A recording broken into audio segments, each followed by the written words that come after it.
Hare Rama, Hare Rama, Rama Rama, Hare Hare, Hare Krishna, Hare Krishna, Krishna Krishna, Hare Hare, Hare Rama, Hare Rama, Rama Rama, Hare Hare.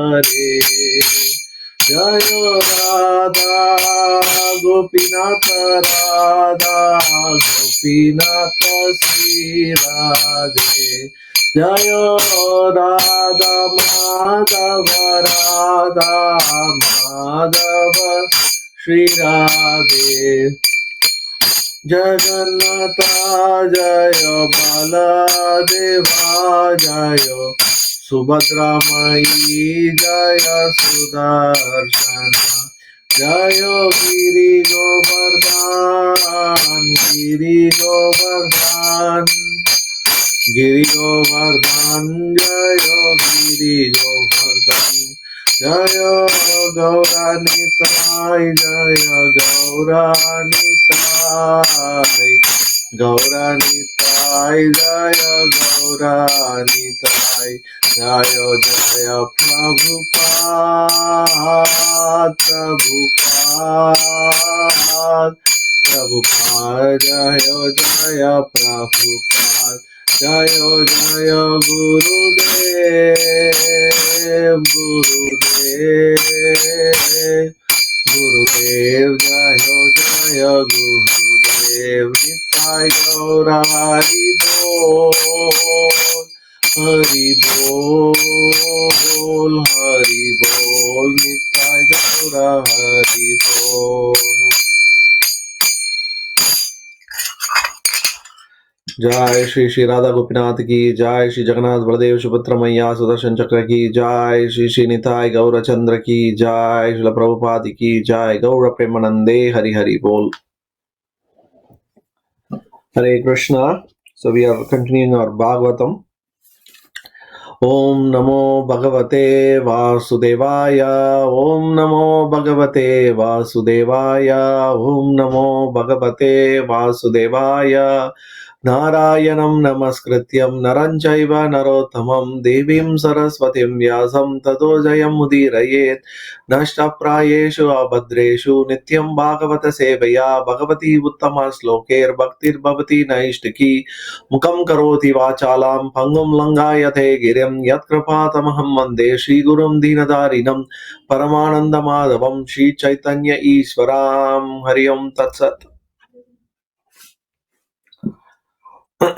So we have finished until chapter 15. We are going to start chapter 16.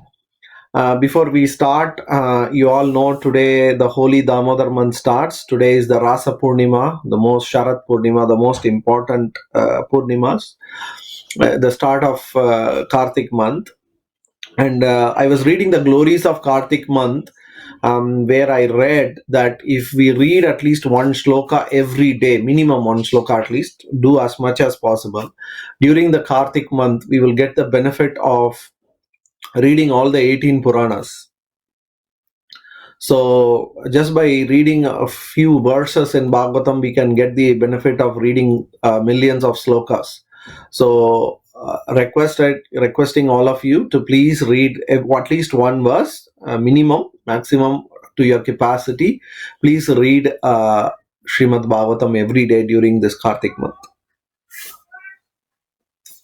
Chapter 16. How Pariksit received the age of Kali. Text 1. Suta Goswami said, O learned Brahmanas, Maharaj Pariksit then began to rule over the world as a great devotee of the Lord. We are in chapter 17, which is entitled Punishment and Reward of Kali. I think I have to. Suta Goswami said, text 1, Punishment and Reward of Kali, chapter 17. Suta Goswami said, after reaching that place, Maharaj Pariksit observed that a lower caste Shudra dressed like a king was beating a cow and a bull with a club as if they had no owner. So last verse stopped, about with the discussion of Gomata and the Dharma in the form of a bull. Gomata was asking, seeing that the bull Dharma was without three legs, and Dharma was asking what is the plight, why she is in such a state. And at this point, we saw Pariksit Maharaj enters, and for his eyesight, he was able to see what was actually causing this problem. That Kali, dressed as a Shudra, was beating the cow and the bull, right? And Srila Prabhupada writes in the purport that this is the first sign of Kali, that Shudras, or people who are unqualified, will become rulers. The ruling class is very, very important. Kshatriyas are very important. Even for Brahmanas to do their proper thing, the Kshatriya system was very important because they protected the Brahmanas. The Brahmanas were not dependent on others, because the Kshatriyas served the Brahmanas nicely. But the moment Shudra started becoming, into Kshatriya, taking the profession of Kshatriyas. So we have already seen in the past how birth is not a criteria at all. It is purely character, right? Even in Mahabharata, in the questions in the section entitled discussions between Maharaj Yudhishthira and Yamadharmaraj, one of the questions that he asked is, who is a true Brahmana? Right? What is the qualification to be a Brahmana? And very, very clearly there, in a very clear words, Yudhishthira Maharaj answers, birth is definitely not a character, a criteria for being a Brahmana. Even learning Vedas, even if one has learnt in Vedas, still he is not fit to be a Brahmana. Only character makes him a Brahmana. Okay, so we see that how the Shudra means one who has very low character. So the moment we allow low character people to become the administrators, the whole society is lost. Because now that there is no one who can regulate people properly, everybody goes and uses the worst part of their character comes out. See, everybody has something good in them, everybody something has bad in them. The responsibility of a leader, whether it's a father, parent, or the leader of the society, king or ruler, or the spiritual master, the main aim is to extract and make the good prominent and suppress or control the bad in someone, right? So particularly the Kshatriyas, they were supposed to do. And how do they know what is good and bad? That was told by the Brahmanas, who are very knowledgeable, right? So they will set the criteria, what is good and what is bad, and based on that, they will enforce the rules. So, now what happens is that is given that is lost, a Shudra who has no character becomes the administrator. He doesn't worry. He is only worried about sense gratification. And then the next Prabhupada on the purport writes about how the Vaishyas, by nature, they are very attracted to money, right? So they are given a free hand, and then they don't, their good is they can protect everybody, particularly protect the cows and the bulls, right? And the other side is they have strong attachment to money. So what happens is that is the good is not encouraged, only the bad is encouraged. So what happens is that is they are blind behind money and they are ready to do anything for money, and in the name of making money they even kill cows and bulls which they are supposed to protect. So so it is very deplorable condition in the age of Kali. Text 2. The bull was as white as a white lotus flower. He was terrified of the Shudra who was beating him, and he was so afraid that he was standing on one leg, trembling and urinating.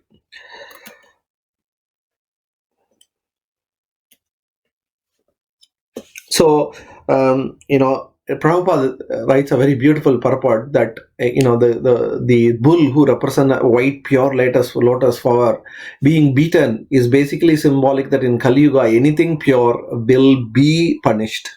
Right? That's why devotee means it's a very difficult proposition in Kali Yuga, because we will be ridiculed. Devotees will be put to hardship. Right? That's the nature of Kali. And Srila Prabhupada writes that, those days the kings and administrators, they had very clear understanding of what is right and what is wrong, because on a philosophical level. But because today's, there is no Vedic culture, uh, you know,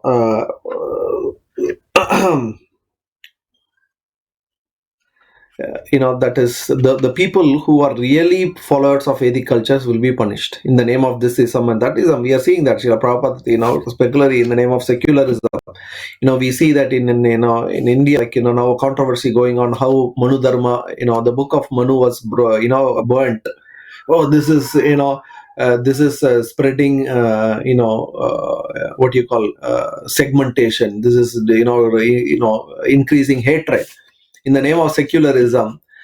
This is going on. This is such a horrible state in the age of Kali. They do not understand the nature of the Varnashrama Dharma, and they do not understand the importance of implementing it. But they can do any categorization, right? There is so much separation, segregation in the society in the name of money. Nobody can question that in today's world, right? A rich person can go anywhere. He can lead a high, even if you go into a very posh, 5-star restaurant, based on, a rich person is allowed inside, a poor person is not allowed. Is that not discrimination? The discrimination there is based on money, right? So in Kali Yuga, everything is discriminatory.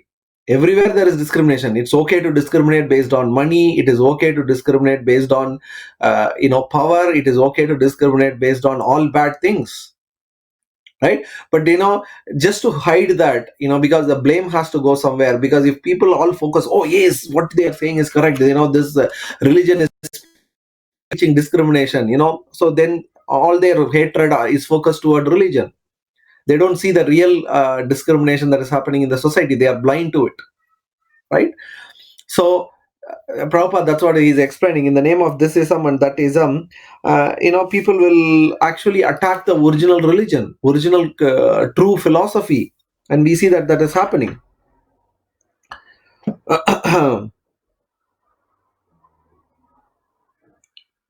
Text 3. Although the cow is beneficial because one can draw religious principles from her, she was now rendered poor and calfless. Her legs were being beaten by a Shudra. There were tears in her eyes, and she was distressed and weak. She was hankering after some grass in the field. So, Srila Prabhupada talks about the horrible situation in the purport, about how the cows are not protected in Kali Yuga. He's actually, in one of the lines, he's saying he doesn't even want to write what happens to the calves. He says it's not purport about, that's how they treat calves, right? As soon as a calf is born, it's taken away from its mother, and it is so much ill-treated in today's society. Right? They serve body parts of calf. It's disgusting. Such a pure living entity punished and made to suffer because of the greed and the sense gratification of the humans. Such a deplorable condition, right? The other day we were hearing from a devotee how mother gives milk probably for 1 year, 2 years, but rest of the life, 100 years if we live, it's the cow who gives us the milk. So she is our, she should be worshipped more than our real mother. But then, anyway, nowadays they don't even take care of their birth mother. They are also gone and put in the, old age home, and, nobody, keeps a tab, and similarly, the cow, the situation is still worse. They are cut, killed, and then eaten. When calf is separated from the mother cow, she suffers a lot. Srila Prabhupada writes, because in Vedic culture, the calf is first allowed to drink the milk, and whatever extra is there, only that is extracted from mother cow. Because when the calf is with the cow feels so much love for its calf that it actually produces much more milk out of love. It produces much more milk than what is needed by the calf, because of its love for its calf. So then after the calf drinks its enough, whatever it is supposed to drink, the rest is taken and consumed by the human. That's the Vedic process of taking care of cows. If you go to Mayapur Gurukul, you will see this happening. The calf is first allowed to drink, and then the extra milk is only taken. Whereas in today's world, as soon as the calf is born, it's separated from its mother, taken to the slaughterhouse and killed. And the cow is tied to a pole, and a machine is attached, and they extract the milk, right? So this is such a horrible condition. So Srila Prabhupada says this is you know and this is the cause of all problems in the society today. Today we are suffering from COVID-19. The whole world is suffering. Millions of people affected, millions of people dying, and people are not learning their lessons. They're still doing what nonsense. They have not learned the lesson at all, and this keeps on going to continue again and again and again until this process is stopped. So it is the devotee's responsibility to understand this and go and educate the common man, so that all of them can come out of this horrible ugra karma and be happy.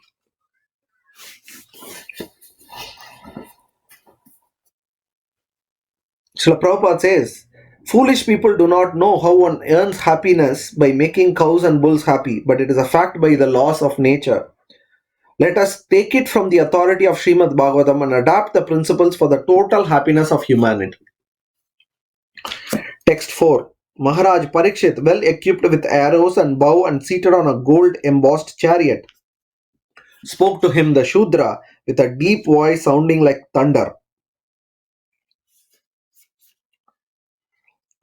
So Srila Prabhupada is saying that actually the administrative head should behave like Pariksit Maharaj, with all the weapons ready to punish the miscreants of Kali, as a representative of Pariksit Maharaj, so that the Kali cannot, that is the only way to check, right? The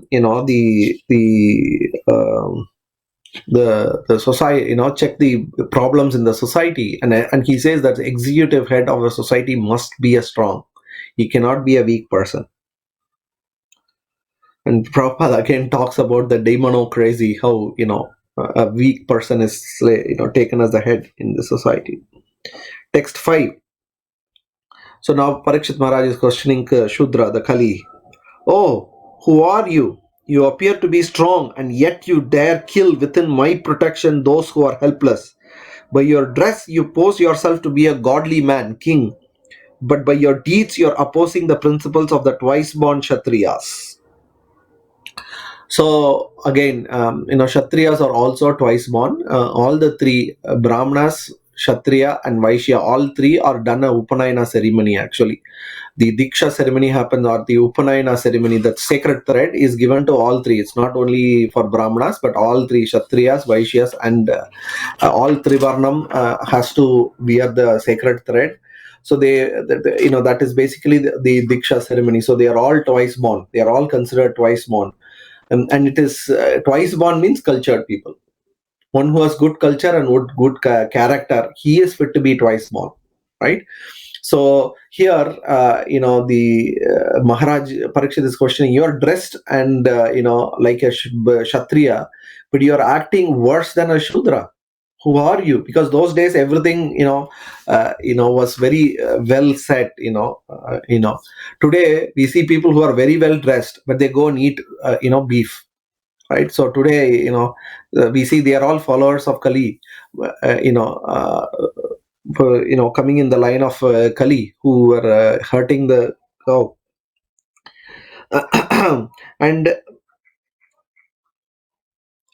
the character of a twice born should be such that he protects the helpless person, right? Particularly Kshatriya means, he should protect.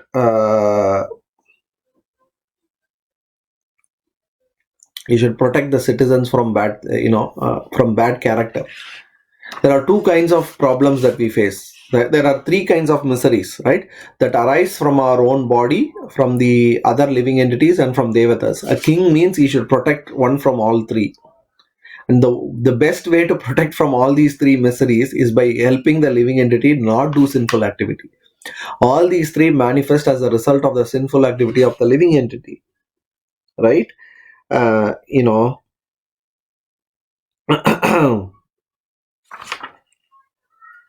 so here we see how Parikshit Maharaj is not scared of meeting head on head. It's not that devotee is humble doesn't mean he's weak hearted. Parikshit Maharaj is the most humble person, right? Because he's the purest of all the devotees. But at the same time, when the situation needs, he's like like a thunder. He is ready to punish and kill the miscreant who is creating problem in the society, particularly one who is disturbing Gomata and the devotees and the Brahmanas. So, devotee is soft-hearted, but he is not weak-hearted, right? Soft-hearted means that you suffer when others suffer, but weak-hearted means you are not able to correct somebody who is making a mistake. That's a difference, right? They are suffering, you feel bad because you are soft-hearted, you also feel they are suffering. But weak-hearted means they are suffering because they have done something terrible, and you don't have the strength in your heart to go and tell them you are suffering, and help them to come out of the suffering by cutting the root cause of what they are doing. So Vaishnavas should be soft-hearted. We should not be weak-hearted. So when we see somebody doing a mistake, we need to, in a nice, beautiful way, help them overcome their problem. That is also a duty of a Vaishnava.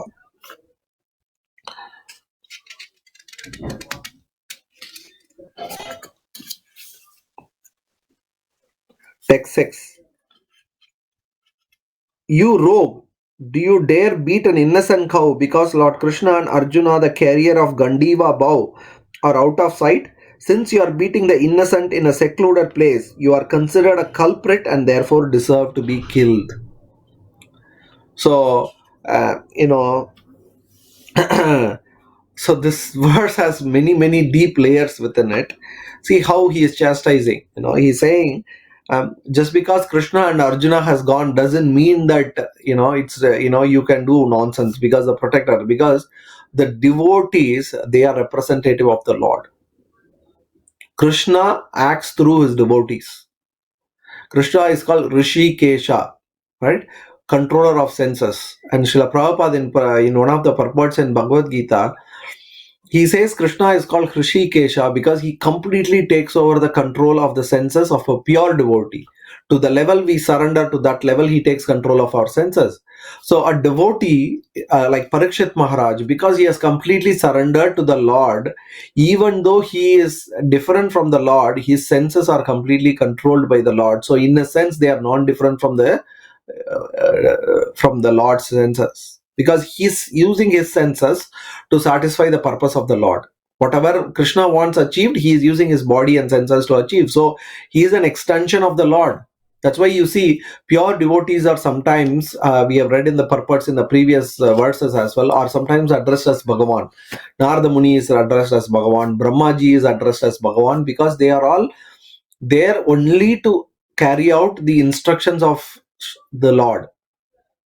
So here he is emphasizing that point, that I am here to continue the instructions that are given by the Lord and the devotees, the parampara. He is not just saying I'm directly linked to the Lord as well. Saying he's including Arjuna as well, because his grandfather, right? So he is including the parampara. Right? And also one other, you see that he's asking, Rahasya means secluded place, right? In Kali Yuga, this is this in the name of freedom, privacy. Everybody talks about privacy, and then in privacy, whatever nonsense they are allowed to do. There is so much private rights. But more important, nobody questions privacy has to be violated. But in the what happens is that is in Kali Yuga, privacy is too much misused. And the freedom to talk, the freedom to do whatever they want, these are all given primary importance, and they are misused. Why they are misused? Because they are not subordinate to higher values. The highest value is to serving the Supreme Personality of Godhead. When that value is established and everything is established as a subordinate to that value, whether it's freedom, privacy, everything, then all of them will have value, right? Otherwise, people are, today even justice is not important. More important is the privacy of a person, right? So if a murderer does something, you can't get an arrest warrant until, even police can't get an arrest warrant until they have a solid proof that the guy has done something wrong. So what we are saying is, privacy is more important than law and justice. So society is upside down. Everything is topsy-turvy. And He's saying, who does such kind of activities, they deserve to be killed. Again, as I said, Pariksit Maharaj is soft-hearted, and as we saw in the previous week's class, even soft-hearted sadhus want to kill envious people, because it helps the person, the atma who is in the body. So soft-hearted means really helping someone, not externally helping. That is weak-heartedness. Then Maharaj Parikshit, asked the bull, "Oh, who are you?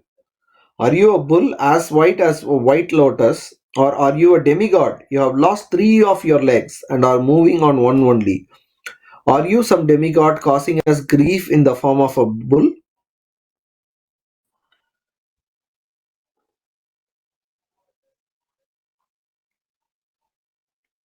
So, Prabhupada, it's a very small purport. He is now questioning the bull who you are, right, as a king, because first he wanted to, he has already chastised the Kali person, and he has stopped him from further torturing the cow and bull, and now he is asking the bull who he is.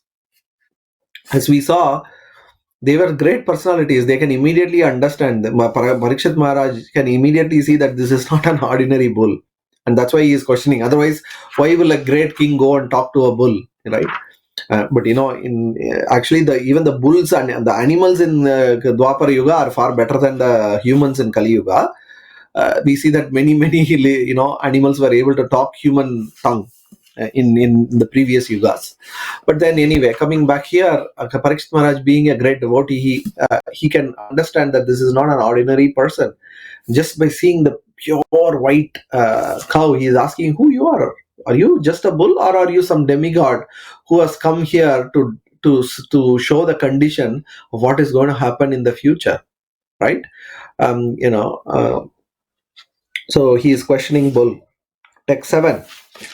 Now for the first time in a kingdom, text 8, sorry. Now for the first time in the kingdom, well protected by the arms of the kings of the Kuru dynasty, I see you grieving with tears in your eyes. Up till now, no one on earth has ever shed tears because of royal negligence.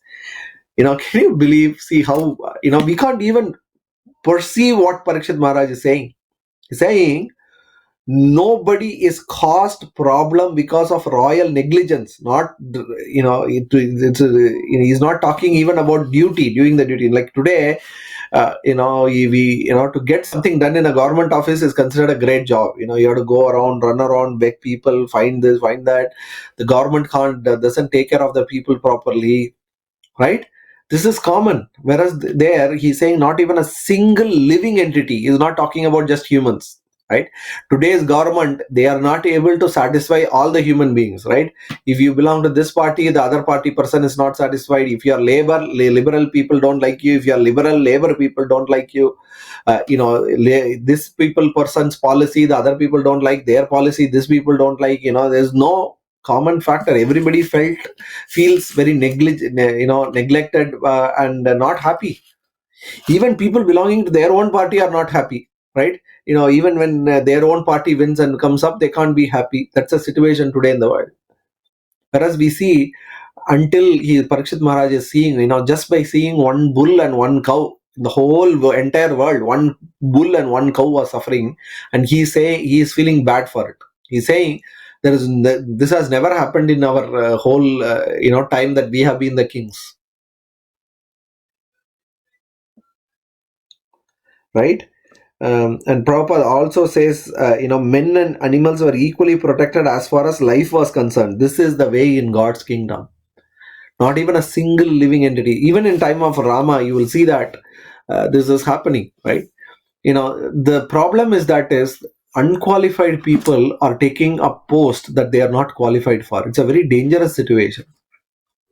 Only one who has qualification should take up the post for which he is qualified for, right? In Ramayana, we hear the story of a dog. Again, a dog talking. Dog comes to Lord Rama. I think I've shared the story. Where he says that a Brahmana hurt me, and then Rama calls the Brahmana and said, "Why did you hurt the dog?" And he said, "Just like that, I felt like hurting him, so I hurt him." And then Lord Rama asked the dog to give a punishment to the Brahmana, and he says, "Make him the head of a a mutt or a ashram that's like, few miles away from Ayodhya. Everybody is astonished. What is this? This is not a punishment. You are making him a head. He's going to have a happy life. What kind of punishment? And then the dog replies, actually, I was head of that ashram in my previous life, and because I had pride, I did not treat others properly. So in this life, I am born as a dog. Right? If this is my condition, this guy has worse habits than me. He is just hurting people for no cause. At least I was well read in the Vedic literatures. Because of that, I had pride and I behaved back. This guy has no qualifications, and then still he's super puffed up, and he also had a lot of bad character. He likes hurting others. So when he becomes the head, he will do so many mistakes that in the next many births he's going to suffer. The point is that is if we take a position for which we are not qualified for, we will suffer very terribly.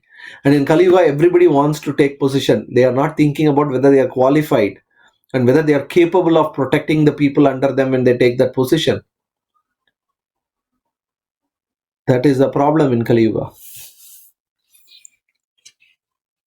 Text 9. O son of Surabhi, you need lament no longer now. There is no need to fear this low-class Shudra. And O mother cow, as long as I am living as the ruler and subduer of all envious men, there is no cause for you to cry. Everything will be good for you.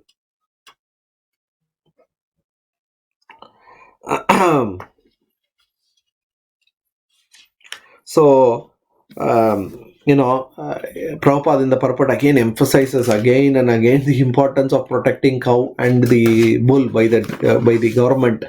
And for want of proper good executive heads, that's not happening. Whereas we see how Pariksit Maharaj immediately he assured the cow and bull, right, that I'll protect you, I'll make sure that nobody causes harm, and he was ready to give death as a punishment for the Shudra. Anybody who hurts others unwantedly should be punished severely, because punishment in the Mahabharata, Bhishma Deva explains, punishment is one of the very important things or tools in the hands of an administrator, because fear of punishment, many people will not do mistakes. So it is very important, nowadays no death sentence, no jail, like sometimes you need punishment also to help the person overcome his own problem. If we just encourage people to do whatever they want to do, we will end up only in a nonsense, in a very chaotic situation, which is what is happening in today's world. Text 10 and 11. O chaste one, the king's good name, duration of life, good birth and rebirth vanish when all kinds of living beings are terrified by miscreants in his kingdom. It is certainly the prime duty of the king to subdue first the sufferings of those who suffer. Therefore, I must kill this most wretched man, because he is violent against other living entities.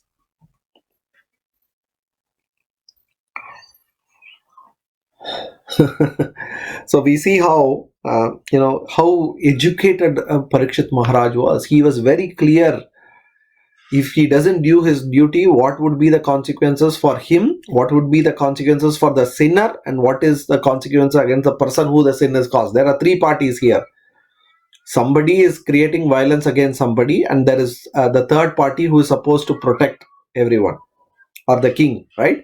And Pariksit Maharaj in this verse, he is explaining that what would be the consequences first to the king if he can't protect people who are suffering. There can be no cause of suffering under a king's proper king's rule,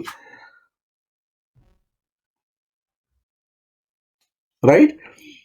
So it is the important, Prabhupada explains the word praja, right? In Sanskrit, the word praja means citizen, right?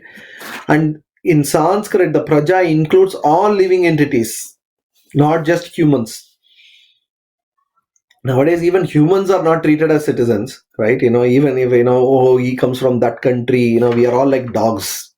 Prabhupada says, dogs have their area. And if, in India, there are a lot of street dogs, right? They form gangs. And if some new dogs come from some place, they will all start, barking, chasing the dog out. Prabhupada gives this example about how we do. This is my country, that is your country. I have border control. You cannot come into my country. So even humans are not treated like prajas. There is a differentiation, right? The laws apply differently. Citizens are given more protection. One who is not a citizen is not. So even humans are not first treated properly in most of the countries as a praja. But those days it was one whole country was ruled by one king. So all the living entities were considered as his praja, and he was protected. They were protected. And Prabhupada talks about how it's a responsibility that if somebody causes problem in the society, he should be punished at once, right? And particularly, all living beings are the sons and daughters of the Lord, and no one has the right to kill another. But Srila Prabhupada says, he puts a category, he puts a star, he puts a condition that until and unless it's approved by the laws of nature. For example, he gives a tiger, right? It is allowed to kill another animal and eat, but if you see, a tiger will not kill unnecessarily. If a tiger, you can observe this, right? Once it finishes its meal, let's say it finds a deer, it hurts it, kills it, and eats it, and after it finishes its fill, even if a new deer comes near it, it will not kill it. You can observe this behavior, right? It's the humans who are worst. Even if they are not hungry, even if they are not going to eat it, just for pleasure, they go hunt and kill.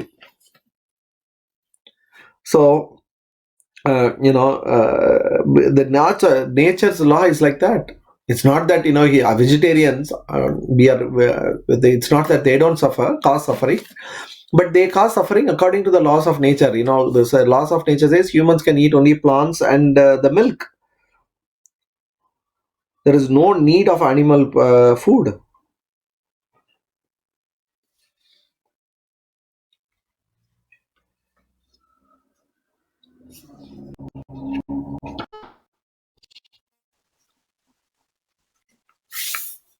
So it is very important. Srila Prabhupada writes in very, very detailly in the purport about the current situation when Srila Prabhupada was writing, which is very true even today, about how modern politicians, they are all in the name of secularism, will not adhere to the laws of the Lord. We will do whatever we want to do.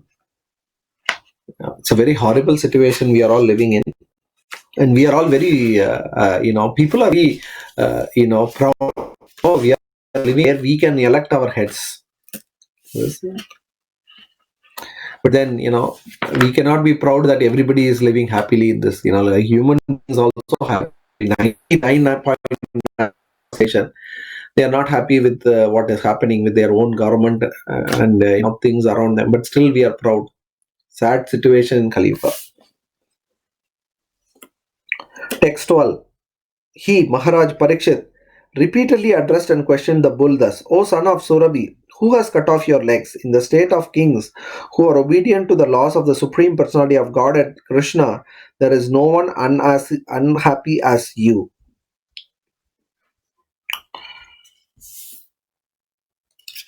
So, Srila Prabhupada also writes in the purport, explains this verse very beautifully, that as long as we follow the laws as given by Krishna in Bhagavad Gita, there cannot be unhappiness in our life. This is true on the state level, the whole world level, whole universe level, and it is also true in our personal life. As long as we adhere to the rules and regulations that are given by the Lord, follow the teachings in the Guru Parampara, then we will be happy. Text 13. O bull, you are offenseless and thoroughly honest. Therefore, I wish all good to you. Please tell me of the perpetrator of these mutilations, which blackmail the reputations of the sons of Pritha.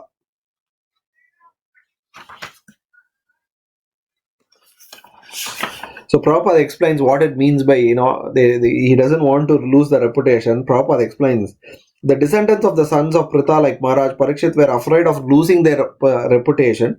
But in the modern days, the leaders are not even afraid of killing such offenseless animals. Here lies the difference between reign of those pious kings and the modern state ruled by irresponsible executive heads without knowledge of the courts of God. I think that is very self-explanatory. I don't have to explain much in this verse. So Pariksit Maharaj is now questioning the bull, who he is first, because he has to understand, right? And he could ascertain that he is not an ordinary bull. Again, it's because, and as an executive head, it is very important, because these are all signs and they represent something big. He can't just like, oh, it's a bull and a cow, it's being punished, so let's kill the Shudra, finish, go to the next job. No, he wants to understand the whole situation. He wants to analyze, who is this Shudra, who is this bull, who is this cow, why is this happening? This is not a natural situation. So if it is happening, it means it is something higher or bigger is there in the background. So Parikshit Maharaj is using his intelligence to understand what is happening. He wants to understand the whole picture, not just the narrow version of what is just a bull and cow being hurt by a Shudra. There's a dress like, he wants to understand the whole purpose. That's why he is pointing out each and every separately. He said, you're dressed like a Kshatriya, but you're a Shudra. You're behaving like a Shudra. You are a very wretched person. You are not a good fellow. So he has ascertained that he is not an ordinary Shudra, because ordinary Shudra in those days wouldn't have dressed like a Kshatriya. So that shows there is something terribly wrong with this guy. He's impersonating something that he is not, which was not common in those days. And the bull and cow, is not ordinary. You cannot see, have you ever seen a cow with one leg or a bull with one leg standing and crying? That's also not an ordinary condition. And just by seeing the pure white color of the cow, bull, he can ascertain that he is not under. So he is trying to understand the whole picture. Text 14. Whoever causes offenseless living beings to suffer must fear me anywhere and everywhere in the world. By curbing dishonest miscreants, one automatically benefits the offenseless. So it is very important, again, for Kshatriyas or the rulers to punish and contain the bad doers. Otherwise, common man will be afflicted. We see that in all, if you go to any third world country, if the government is corrupt, all the government officers are corrupt. People who really flourish are the person who are dishonest. The honest people are the ones who suffer. This is true in any third world country. It's true even in first world country. But here the effect is not so directly felt, because the level of corruption and other things are a little small compared to for example, in India, for everything there is a corruption. If you want to take a driving license, corruption. You pay money, you get a driving license. So who gets affected by it? The person who is driving the car properly, because everybody else drives crazy because they didn't do their test properly. They paid money and got their driver license. Just an example. I'm just giving a very small example, which is true even on a big level.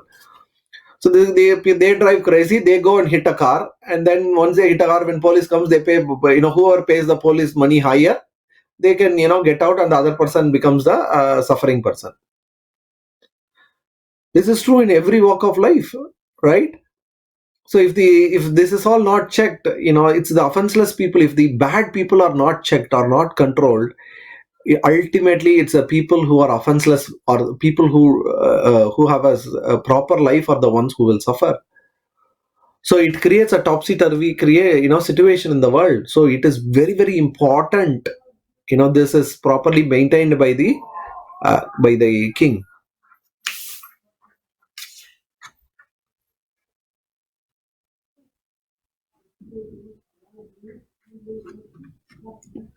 So actually, Prabhupada, right? The only duty of the king is to curb the dishonest miscreants.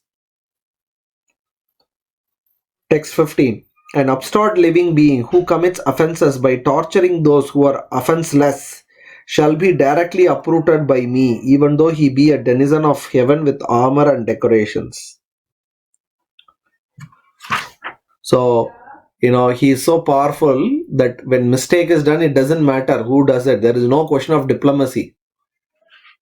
Oh, he only did. He is my friend. He's in a very powerful position. No, he's, Maharaj Pariksit is such a king, Because he is a devotee of the Lord, he is so straightforward that he is saying it doesn't matter. Even if he is the king of the heavenly planet, if he causes offense to other living entity, I'll fight it. Even if he has all the ashtras and shastras and everything that he has, Pariksit Maharaj says, I'm ready to fight and kill him. Right? Uh, so we need such a powerful, ruler who follows the executive codes that are set by Krishna.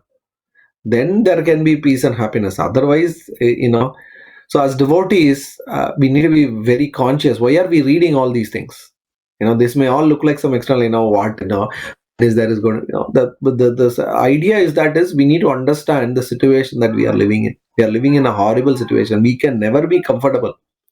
When we read this, it reminds the devotees of the situation. We think of a world where no living entity was neglected by the king. Everybody was taken care, everybody was protected. And think about the situation that we are currently living in. Right? Even the executive heads can't protect themselves. What talk of protecting others? They have 20 people surrounding them. They go in a bulletproof car and they hide behind glass and everything. That is the situation today. So as devotees, when we read this, it should make us realize, oh my God, what a horrible situation we are living in. This is, as Bhaktisiddhanta Saraswati Thakur said, this is not a fit place for a gentleman to live. Bhaktisiddhanta Saraswati Thakur said. So we need to realize that, that's the purpose behind reading all of this. Text 16. The supreme duty of the ruling king is to give all to the law-abiding persons and to chastise those who stray from the ordinance of the scriptures in ordinary times, when there is no emergency.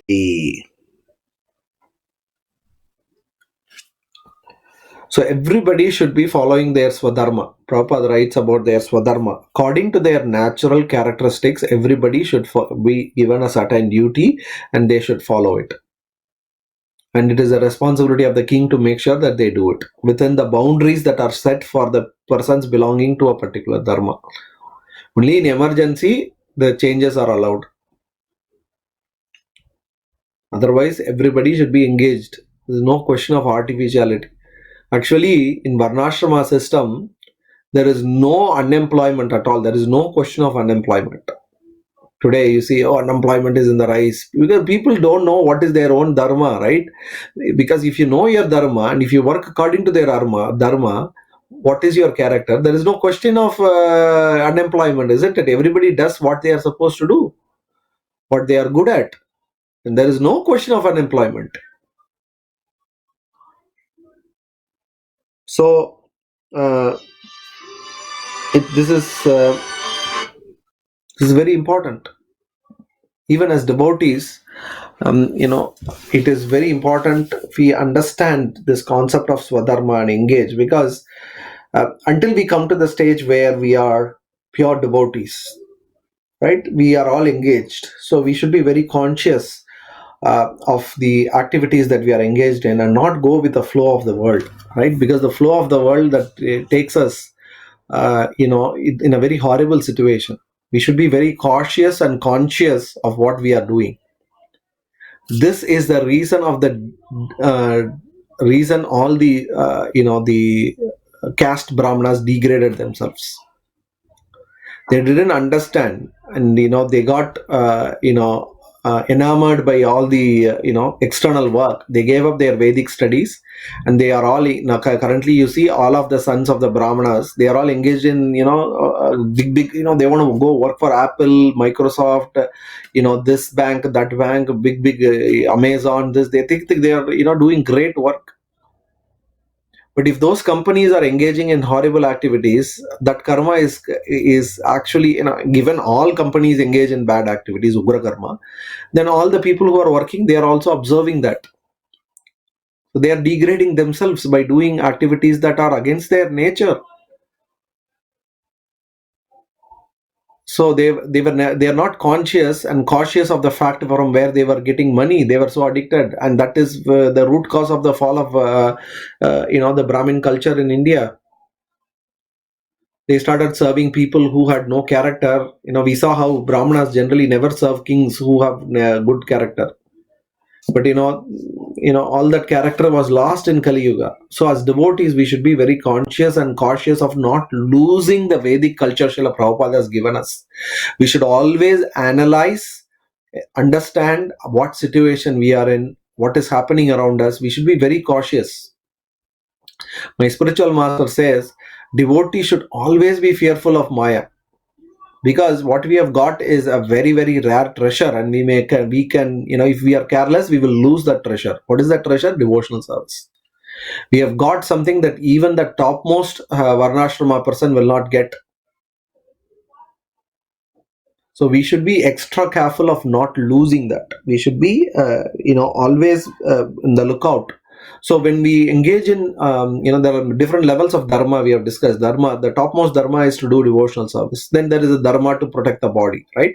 So we all engage in certain activity, occupational duties. Then there is a dharma at the family level, how you protect your wife. There is a dharma the wife has to do to a husband to, then the relationship also there is dharma, how you take care of them. It's not that you neglect them. There are dharmas at different levels.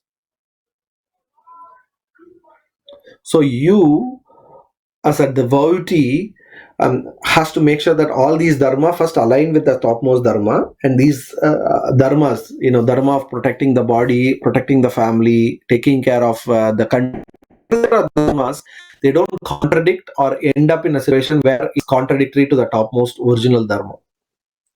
So we have to be conscious of all these things. If there is any contradictions, that will cause problems. So you see, it was the duty of the king to make sure that these contradictions didn't exist. Is an external source checking, okay, is he doing everything according to what he is supposed to do? That way the society was very sattvikally kept. But today we don't have, we are so unfortunate that we don't live in such kingdoms. There is no external person who is going to check our. So it becomes our responsibility to make sure that whatever dharma we are following, it's not contradictory to our devotional service or the topmost dharma, and everything is aligned in our life. All the dharmas are aligned in our life, and we go so that we can do devotional service in a smooth, happy way.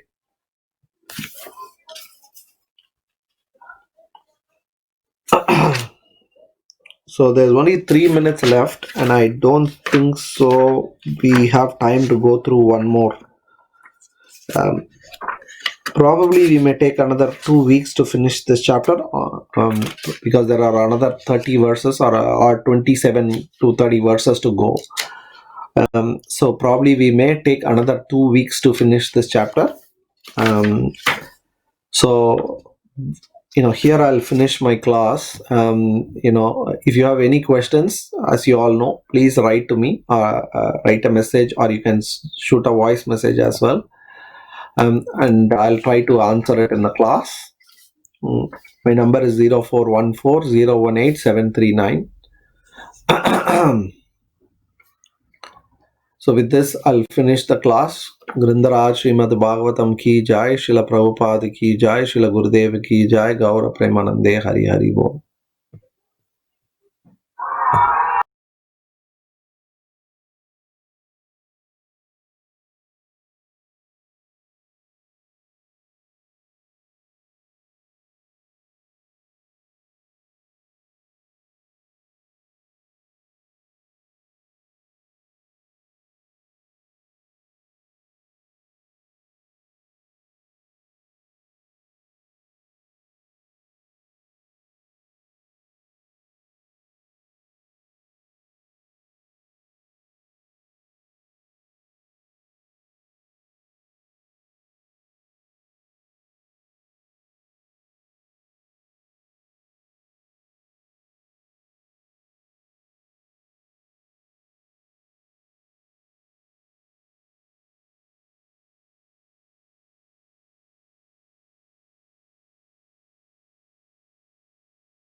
part of gulab jamun you eat, it will taste sweet. So Prabhupada says, you take any book, read anywhere. Of course, there is a systematic program for that, but never mind. It has to start somewhere. So we have to take it up sincerely. So Prabhupada emphasized it. So reading Srila Prabhupada's books, if our mind says, or if we have this thought, I'm not scholarly, make no mistake, it's the mind's voice. Make no mistake, it's just